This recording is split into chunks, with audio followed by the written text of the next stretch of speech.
recording. And it's Anastasia Grace here and Ksenia Demidova from Fall in Love with Sales. We are founders of Fall in Love with Sales School.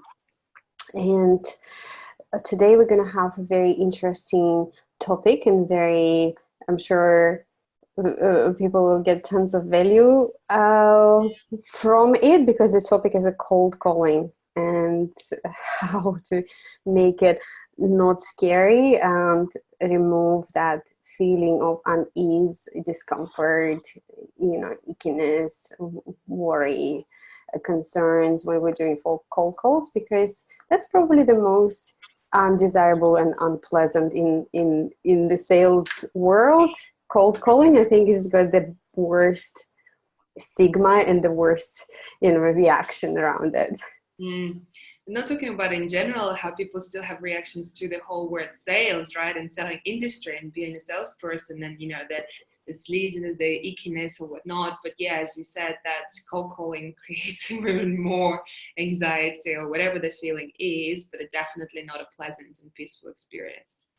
Yes, and today we have a guest, Maria Friesen, and Maria is a property developer. So she has, and we'll give Maria an opportunity to share her situation. So basically, she is now selling those townhouses that you've built. Is that right, Maria? That's correct. We decided to sell ourselves, not using agents, not using marketers, doing ourselves. There's a reason for that, because we can then put the price down. Makes it more desirable for the buyers to buy for lesser price, makes it easier for me to sell because price sells. But yeah, I need to go through now that cold calling process. See, to me, it's the border. I feel like I'm bothering them. Yep. I started now doing the Facebook ads, and the leads are coming through. I mean, what do you call leads? No, they're clicking on the button to get more information, and they have to fill in their info, their email address, their phone numbers, their names. So the phone number is there. My question was, okay, do I call? Do I not call? Do I better email? Do I better message them? If I call, do I get them in the good times? Do they want to be called? They didn't ask me to call them. So for me, basically, I've done a few calls now. Some of them put the wrong number in. Some of them are, no, I never inquired. And some of them was definitely really necessary to give them a call, because they don't know. They don't know a lot about how to buy your first home, about the first home grant, or how that really actually works. So I realized that I have to guide them through. I actually have to teach them what to do next and so on, which I'm really happy to do. But that first sentence for me, what do I say when I give them a call? These are the first two sentences in order to get that. See, do they want to be called? Do they want to know more? Once I go past these 2-3 sentences, then it's easier. Then it's natural. I don't sell. I just really genuinely want to know, where are they at? Yeah. Yeah. Are they looking for investment? Are they looking for her first home? Are they ready? Maybe it's for the future. Maybe this is the product, absolutely not for them. Maybe it's not suitable for them. And that's totally okay with me. But those first few sentences, where do I start and how do I finish? Beautiful. We'll give you a structure today that is going to apply for all cold calls, pretty much majority of them. And my question is, what is it that they're clicking on to inquire? What's the information? It's first of all, they see on the Facebook ad, they can save $23,000 if they buy those townhouses we're building, and then they see a bit of information of where it is and who we are and so on, and then they can click the button to download more info, which will be the brochure and the floor plans. So once they click that button, that's when they have to fill out the information, their name, their phone number, and their email. And so you're targeting specifically first home buyers? Or investors. Or investors. Or investors. It's wonderful investments, great return. I'm not going to sell my product here now, but it's actually really good investment for people who are looking invest their money into. Okay, brilliant. Ksenia, do you have any more questions before we jump in? Yes, just a question.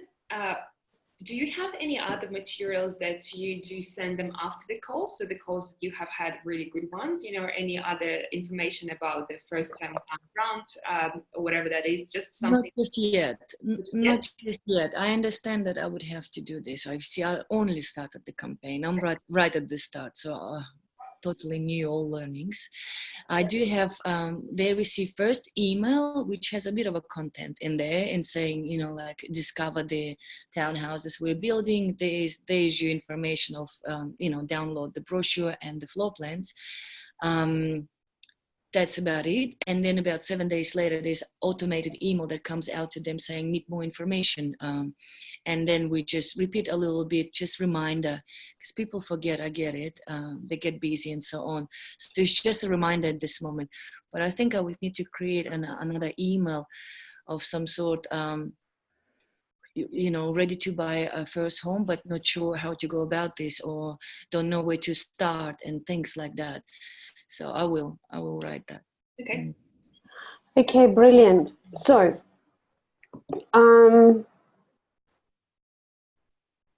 like with anything, the first place where you start is creating a goal for yourself.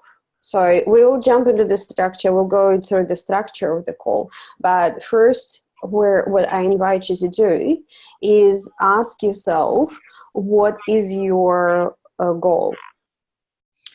Oh, the goal is to find the right person for that product. So they really need that. They want it. Like it's suitable for them. That's the best. If for them, and I sell at the same time, it's an absolute win-win situation. Yes. So what is required is for you to write out for yourself when you're preparing for a call is like, what is my long-term goal, which is find that match where they need it and my product is exact match to what they need. What's your short-term, mid-term goal and short-term goal? Mm-hmm. Right? Well, short-term goal of the phone call would be basically get the conversation started. To find out where they are. I just want to know, where are they? Are they genuinely interested? Or is it maybe they're just looking around, which is okay. So I just want to know, are they looking for home buying now or later? Yeah, that would be this mid-term goal. Your short-term goal would be just to start the conversation, have the conversation going. It's just basically not to receive yeah. Bad word. No, it wasn't me. Yeah. So if you have this clarity in regards to what is my short-term goal, what is my mid-term goal and long-term goal, then you don't get foggied or confused during the conversation. You don't that last bit, long-term goal doesn't linger and doesn't foggy out what's going on in the present moment. Mm-hmm. I'm writing down now. I will give it a thought. Okay, short one. Okay. And the reason being why, because when we are getting on the calls, we want to calm ourselves down and we want to calm eventually after that any flight or fright response from the other person as well, right? But now for us to be able to do it for another person, we need to be in a very calm state ourselves, right? So I think what we were talking about just before with Anastasia is first two things is actually how can we create safety for ourselves and how can we create safety for another person who is on the other line. So first, starting up with the safety for ourselves is have a very clear understanding that, okay, my first goal is to start a conversation. Right now, the second goal, the mid-term goal, is to find out where they're at. My long-term goal, obviously, I'm here to just create that win-win and help someone with the property, help someone to find a beautiful home or a great investment with a great return. Right now, to have that even and to calm down our brain that before we get into thinking, oh, where they at, because there's so many thoughts happening at once. We just want to zoom in on that very, very short-term goal, and that's the only thing that we're going to be thinking. Okay, as we were mentioning before, Maria, just saying first to find out just if am I welcomed, and that's it or not. So yeah, so the first step like we have sales process, for example, and in our first sales process conversation, the first step is welcoming a person. In the cold calling, it goes reverse. It's a first question. Is the stage of this process is, am I welcomed?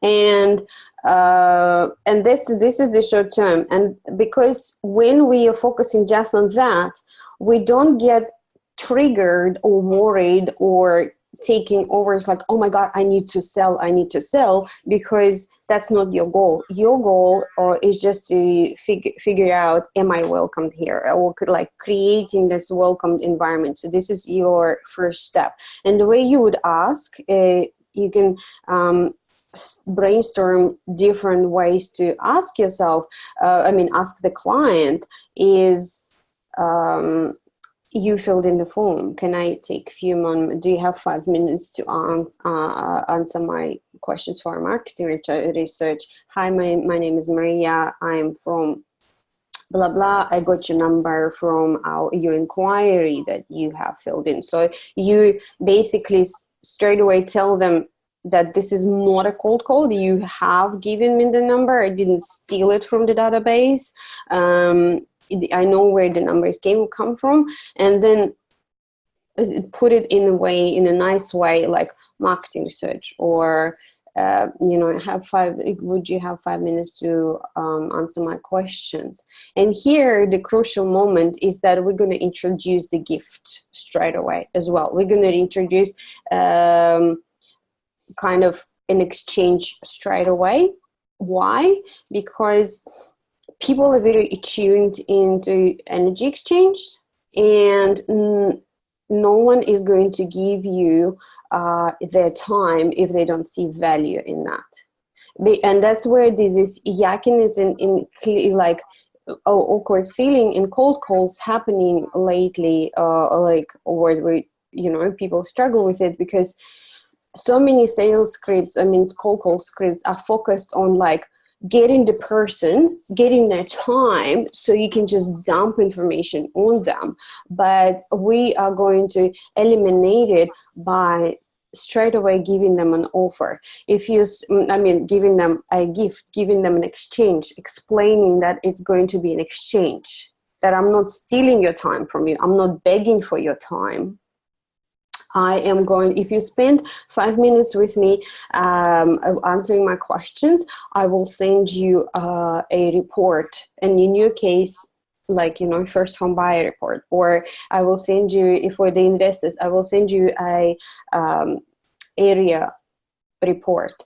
I will send you an educational, PDF that will guide you through the steps. So basically, you're giving them a gift straight away. It's like, if you jump on a call with me, this is what you're going to receive. And what's taken away is a lot of the things what you were saying, Maria, as well, that bothering bit. And the bothering bit comes in, right? Because when we're thinking like we're going to take something. And that's where even with this whole selling process, right, is thinking like we're going to take the money from them, or we're going to take the time, we take something from them. And to flip it upside down, as Nastasha saying, like we're actually flipping it into giving something, and also understanding that there is no bothering. We're actually fully checking in if it's yes or no. And the phrase that will help to eliminate even more of that feeling internally of bothering, and saying you have a right to say no, or feel free to say no. If you are not right now available, it's okay. So just giving them that power to make a decision to say, oh, no, it's okay.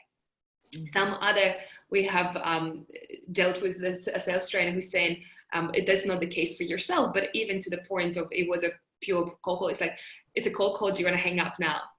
No. And there was just that blunt honesty, but that's a different side from you, because it is not a cold call in terms of like that you actually have the number, but having that is like, please feel free. If you're not available right now, feel free to say no. You have a right to say no. Yeah, and you can then offer to reschedule. Say, so basically the structure, and Xenia, help me here to correct me. So the structure of the call would be question to see if you're welcome, then a disclosure, then check in, then offering a gift. No, sorry, am I welcomed? And the gift comes straight away. Okay, so am I welcomed? And then that's when we offer the gift. Yes. Yep. Am I welcomed? And we kind of introducing introducing the gift. It kind of happens almost at the same time. It's like almost in the first sentence. You need to go through all of it. Is just am I welcome? Basically checking in if that is the thing or not. Then disclosure who you are, why you're calling, what do you want from them, offering them gift for spending time with you, and what else have we got there? Huh? Consent, yeah, and receiving that yes or no, or giving them an option to say no, or giving them an option to reschedule for later. So the way it will look in a cold call situation, for example, if we're calling and selling insurance, right? This is like, freaking most intrusive usually for cold calls, like electricity or insurance. You ask, would you have 5 minutes with me to spend to answer my questions?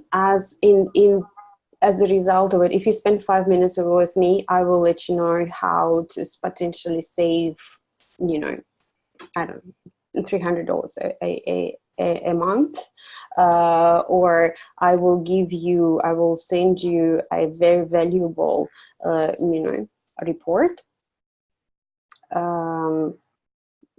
What else is there? And then you go into like checking in. Is it a good time for you right now, or shall we reschedule? And feel free to say no.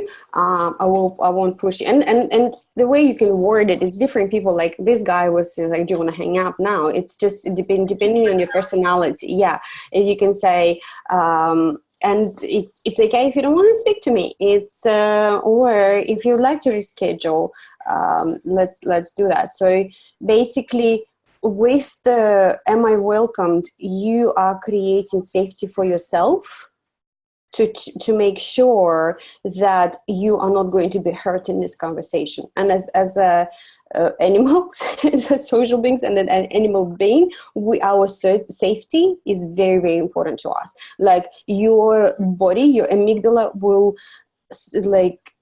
do everything to keep you safe. So if you try to override it and push through it, it will make it so super difficult for you. At some point it will like make you forget stuff, or it will scramble your brain, or you'll break into sweat or heartbeat or something. You will feel uncomfortable. So our first step is to make ourselves safe and comfortable by saying, by checking in, am I welcomed here? Is that okay if I've got your number from here?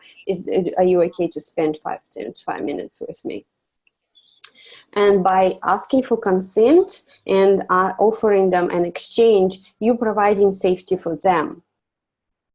Because then they goes like, okay, I'm not under attack. Because what people also feel when they call is that, oh my God, this person just wants to take from me, or just, like start talking to me and spend my time, spend my, mental resources.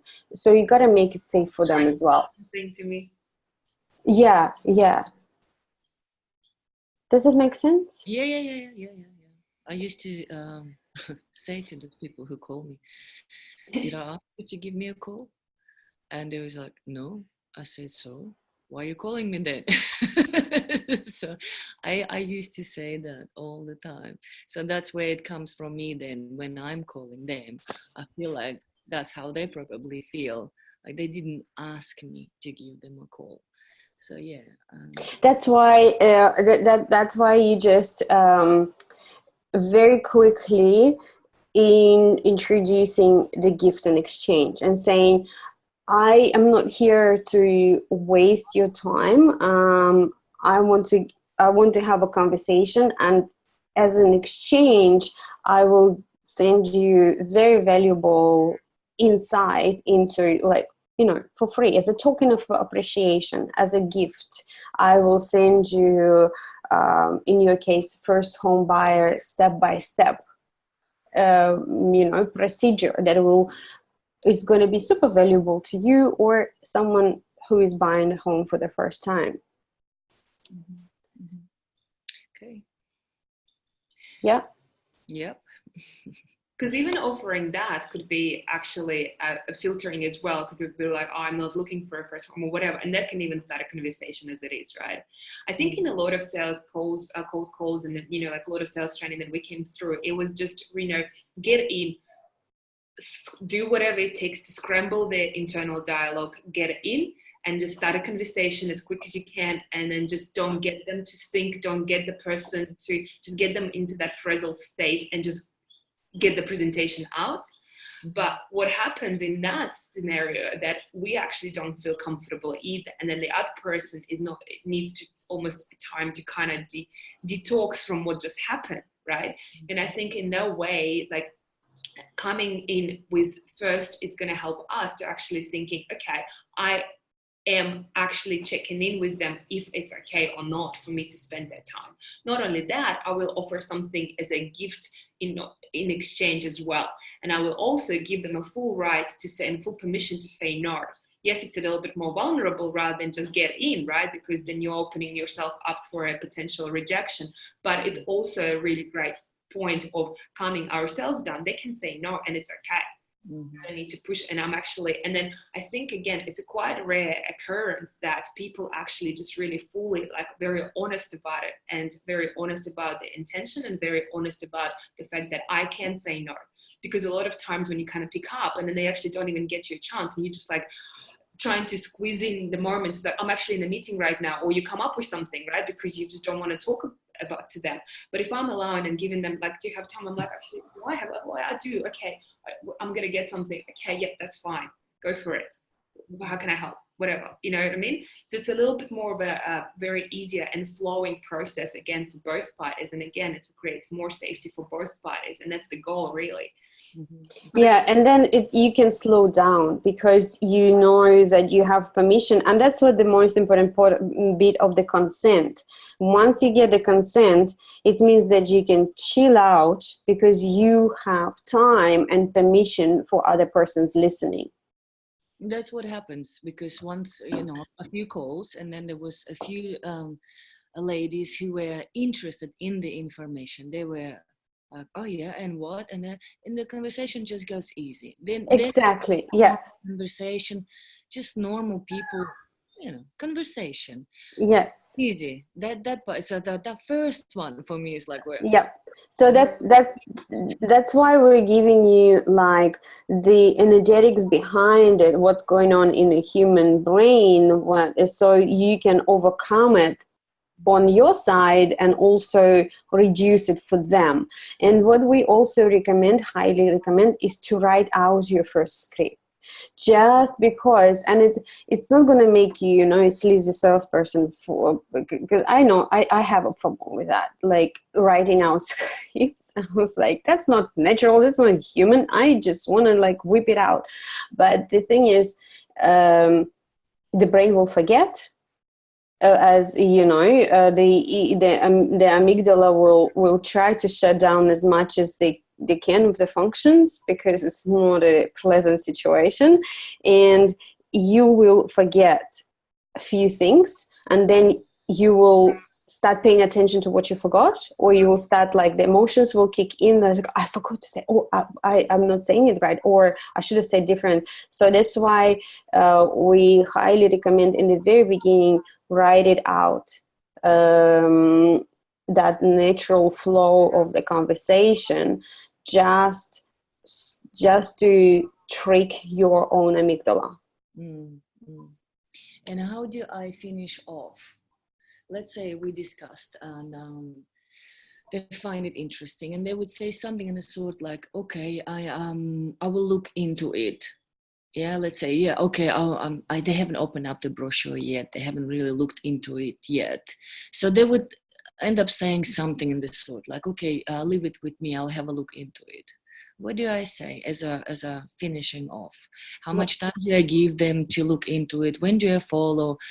You know, how is that a follow up happening? Because I understand sometimes people are in need of the push. You know, it's not that are we on? My internet is saying connection is bad. Are we good? You Yeah, hear me? I can hear you very well. I would invite you to reframe, reword the word push. What do you mean? For example, in our sales, and they need a bit of a push. Yeah. Yeah, because that's support, and they need support. Yeah. They need support. They need a reminder because they're actually dreaming about it. They really want it, but some fear gets in the way, and it becomes like, oh my God, I'll have to sign the contract, or what if I'm obliged now, or I don't know how to do that first home buyer thing. So I understand that they need the help. And how do I go about this? How many days do I give them? Is it 1 day, 2 days, 3 days? Is it case by case? Is it a phone call? Is it a message better? Is it email better? What's better? How do I go about this? Why don't you ask exactly the same questions from them? When would you like me to follow up with you? Yeah. Mm-hmm. And what's the best way? I would just say, so how would you like to proceed? You know, it's actually even like not even following up as well, because follow up and a lot of people have that negative connotation even to the word as well, because we're actually changing even the terminology of following up as an act of care. So in our school, we call it act of care. Yes, and call to action we call directions, giving directions. That's why I asked you to rephrase push into, and you rephrase it for yourself into comfortable word support. In our language, it's directions. We're going to give them directions what to do next and how to, what if they choose to, they can proceed it in that direction, because like call to action is fairly direct, like aggressive, or you know, push is more aggressive. And we don't want that. Yeah, and that's why I said like, so how would you like to proceed? And then it was like, okay, so well, I will look into it. Okay, fantastic. So we know that we're very busy, and then just explain just exactly say like, look, I totally understand. Like, you know, people get very busy as well. I'd love to check in with you of where you're at, and especially after you actually look through the brochure, I'm happy to answer any questions. So what would be easier for you? What would be best for you? Yeah, I would even take it a little bit more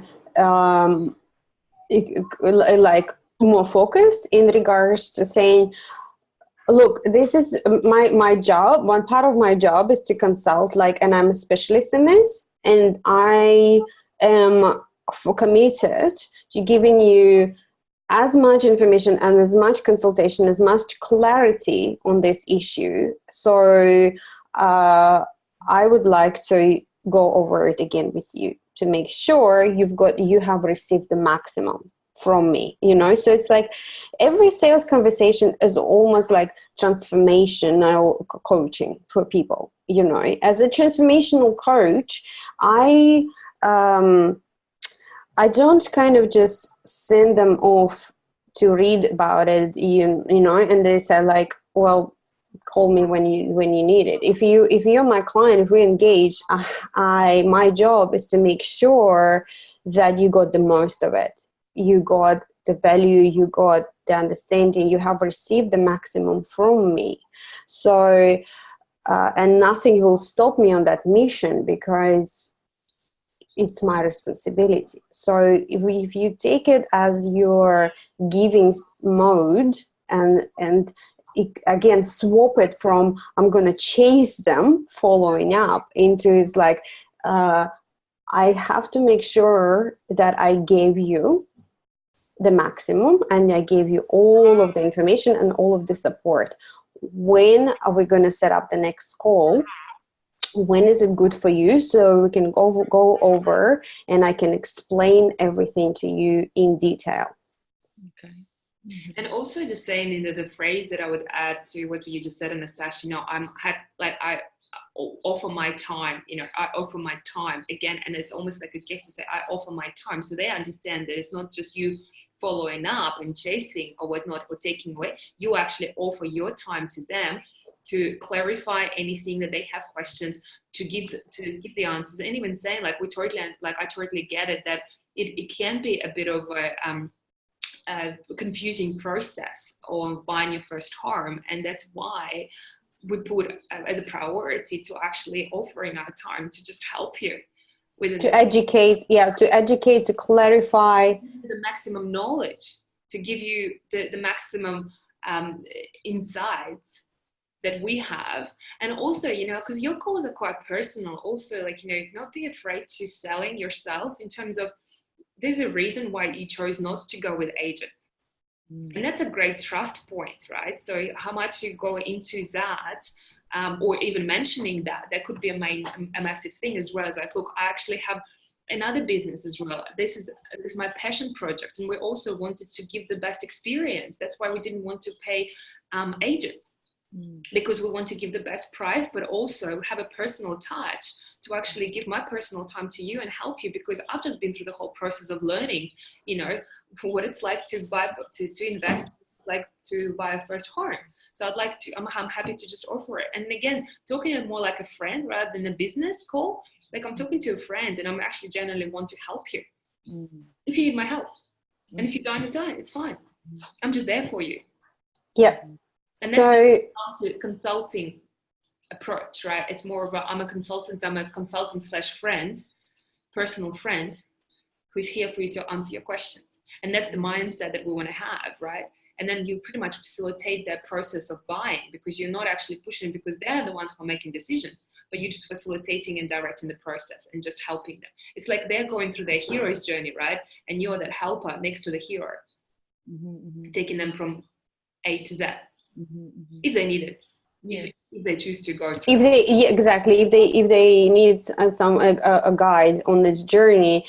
So the main thing is you're flipping inside of yourself. You're flipping this, the change in the meaning of I am following up into I'm offering more support. I'm offering more gifts, more education, more information, so people can be empowered in their decision making. They can be empowered in life. So swap taking for giving, and straight away you will see how many options for conversation open up to you. No, it's good. That's good. It's really good. Yeah, and in regards to following up, you ask them a question. So when is the good time, when we will have time to look through it? Is like 3 days, 4 days, next week, in the beginning next week? Give them a couple of options. Like 3 days is enough for any person, or like unless they are, you know, in some really busy period of their time, is enough to open up an email and read through it. So give a couple of reasonable options. 3-4 days, 7 days. Let's say, for example, through your conversation, you found out that they're working, you found out something as well through that natural flow of conversation. You can bring that into that closing. As I understand, you're probably working or whatnot, so would it be better in the afternoon? You know, you can actually bring it, you can remember obviously what the conversation is about, and just bring in the same thing, like as you're talking to your friend, it's like, oh, look, I know obviously what time you finish work. I know you obviously will finish probably about 4 o'clock. Do you want to catch up for, you know, a drink or dinner in around 6 or whatnot? It's exactly the same moment. It's like, oh, so just bring, like, just listening to what they're talking about through that curiosity process when you're asking them these questions, and when you're having this conversation, remembering these points and bringing that in the end as well. Yeah, so basically, if you are indicating your own value and acknowledging their value, then it becomes an equal exchange, and it removes any ickiness or discomfort, because you have indicated your own value, that I have learned it, I'm an expert in this, I went through this, and I'm willing to spend, you know, half an hour, 15-20 minutes with you, giving this information and when can you set the time aside from your busy schedule? So I respect my time, I respect your time, so there is a match of values. It's pretty good. It's actually awesome.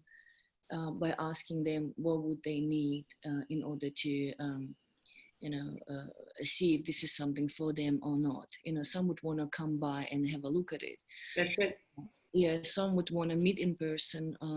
Some would want some information about a first home buyer or whatever. Asking them what do they need in order to feel, to find out if this is something that they would want to buy or not. It's really good. Yeah. Yeah. They might actually want to talk to someone, right? So might be would be someone, and maybe they would want to have someone else on the call with you again, right? Mm-hmm. So that could be an option as well. And then understanding, like, would it be yourself, or is it someone else who's actually going to be deciding on that matter, right? Would it be my partner? Be like, okay, not a problem. So like, then you are coordinating the schedule for 3 of you, right? Because again, next half an hour that you can spend on a person, and then you pretty much, they have to go and talk to their partner about that, right? Like you can actually, again, incorporate that as like, well, who else needs to be on that call or the meeting or whatever it is as well? Who else is in that picture, who is making the decision, right? Mm-hmm.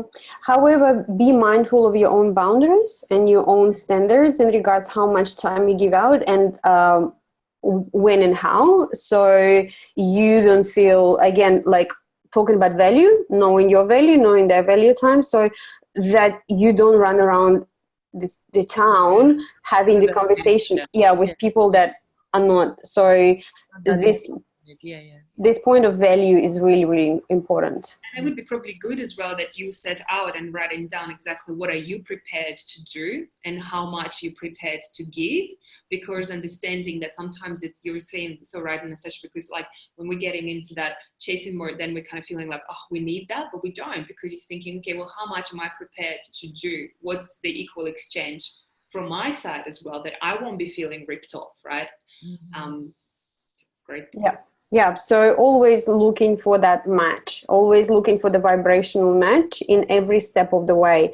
And just to be careful with emails as well, because it's so easy. It's like, I'm going to throw them another email. However, because your area is more like a consultancy area and you have a very expensive product as well, so it will require naturally more personal approach and more personal time. So emails are probably not going to cut it. And that's why you probably going into that more of a relationship throughout the presentation, right? And explaining your side of the story and how you got to where you at and why you didn't choose the agent. I think it can lower a lot of flight and fright response, right?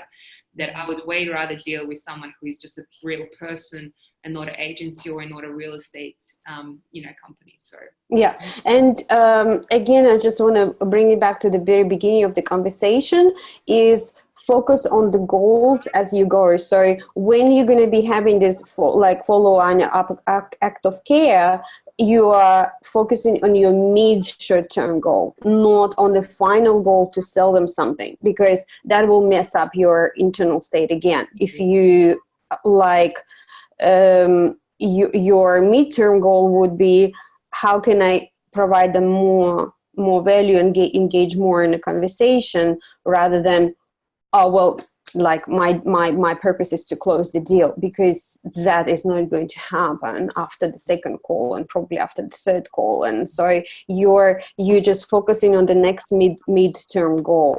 And when you're getting closer to your final goal of actually selling, when you see there's a match, and then it's going to be your goal, but not just yet.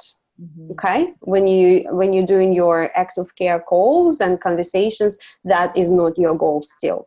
Mm-hmm. Mm-hmm. Okay. Good.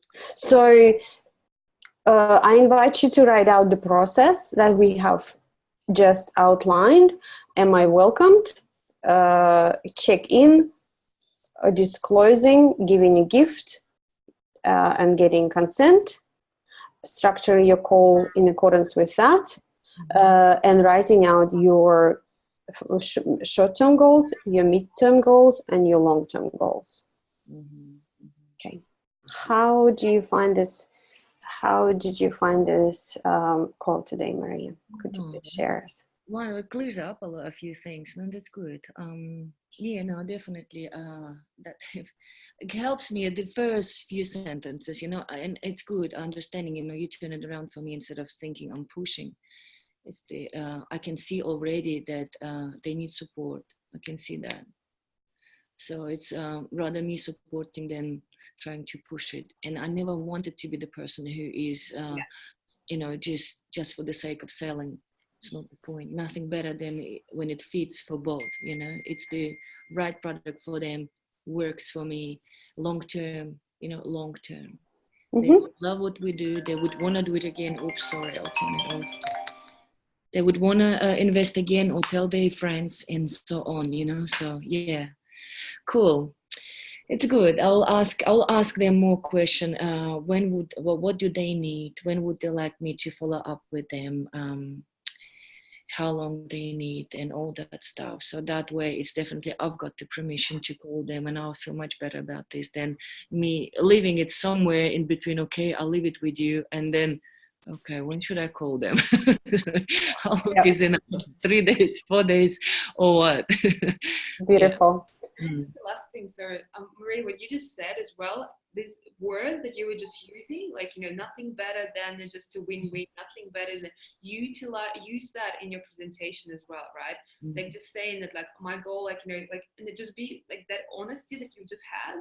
That's exactly to have the same thing with them, to know where you stand with it, right? It's like nothing better, like my goal is just to find a win-win, find people who can be raving in our property.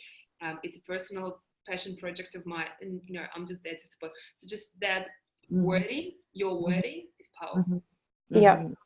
Okay, well, thank you so much. I hope it was helpful, and we're going to check in with you. How are you going? Thank you very much. Thank you, ladies.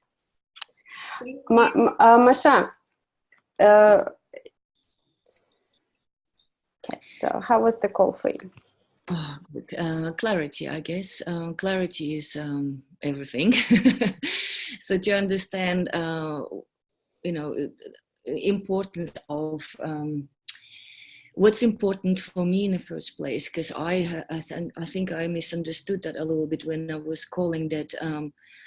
Like the pushing, it's not actually pushing, it's the support. So you guys help me out to see my barriers. That's my blockers. It's how I see it, and it's actually wrong how I see it.